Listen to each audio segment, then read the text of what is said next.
Summer's here and it's super exciting, but it also means that kids are outside more and they're more at risk for consequences of being in the heat.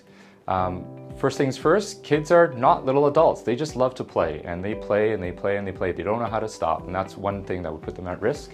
The other interesting thing is that kids get dehydrated much faster. Adults, when they're severely dehydrated, can lose up to 9% of their body weight, but for kids, that number is 15%. So you can see how it can really impact their health when they're dehydrated. Especially true if your kid has a chronic condition like asthma, something to keep in mind.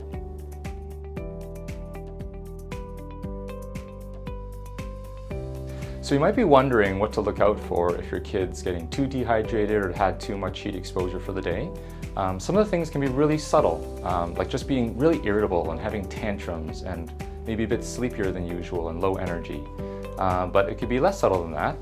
They can be a bit clumsy when they're running around, a bit dizzy, lightheaded. Certainly cramps or headaches could be a sign as well. And some kids, funny enough, will actually start having nausea or vomiting as a sign that they're actually too dehydrated and starting to have signs for heat stroke. You might even be more concerned if you're starting to notice that your kid is not sweating anymore or that their urine's quite dark in color, and especially if they have a fever as a result of heat and not something else infectious.